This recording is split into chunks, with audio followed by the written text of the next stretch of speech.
Bonjour, voici le rapport de l'Assemblée, de la séance ordinaire du Conseil tenue le 7 mai dernier.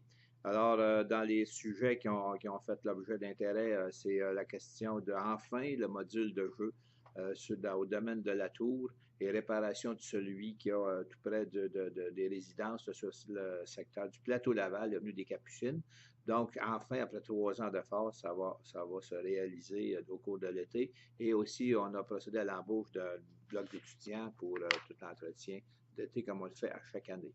On a parlé aussi du programme Rénovation Québec, pour lequel on avait avant ça sur 55 millions. On a enrichi le programme jusqu'à 75. Donc, il sera possible pour un citoyen de faire des rénovations jusqu'à concurrence de 6 000 dont 3 000 pourront être fournis une partie par la Société d'habitation et l'autre partie par la ville de Bécancour. Alors, il y a un montant global là, de 150 000, soit deux blocs de 75 000 qui seront mis pour réaliser des travaux de rénovation domiciliaire pour des maisons qui ont un certain âge. Il y a plusieurs articles qui concernaient des règlements, la question de réglementation globale, urbanisme et tout. Là. Donc, je vous en passe les détails, mais pour vous dire que tout ce qu'on fait, on essaie d'alléger le plus possible nos règlements pour rendre ça simple, rendre ça facilement accessible pour les citoyens, rendre ça facilement travaillable, si vous voulez. Donc, je vous passe, j'épargne des détails.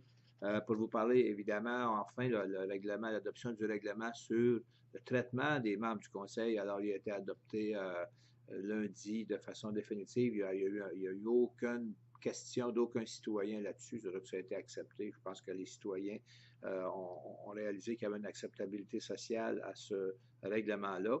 Politique du développement durable qui a été adoptée, qui depuis 5 ans qu'on travaille ce domaine-là, donc une politique officielle. Et d'ailleurs, je vous mentionne que mercredi, le 10, c'était le Forum citoyen qui a été tenu dans le secteur Gentilly, où des projets ont été avancés. Et vous serez informés dans les prochains jours et semaines là, de plusieurs projets qui vont se réaliser dans la ville parce qu'on investit à chaque année 300 000 dans des projets de développement durable. La dernière partie de l'Assemblée a été consacrée un rapport qu'on avait commandé en ce qui concerne l'intervention d'urgence en cas de problématique de manque d'eau. Alors, ça avait été commandé il y a déjà plusieurs mois, la firme Argus, et donc le rapport nous a été remis et il n'est pas complété, il y a des éléments encore, il y a des discussions intéressantes avec les citoyens lors de l'Assemblée pour des éléments qui nous manquent en ce qui concerne, par exemple, les puits personnels, en ce qui concerne aussi des problèmes qui pourraient arriver sur le fleuve avec les bateaux, alors tout ce genre de situation-là. Donc, ça fait un peu le tour de l'Assemblée. Alors, je vous remercie beaucoup et bon soleil et bon Monday.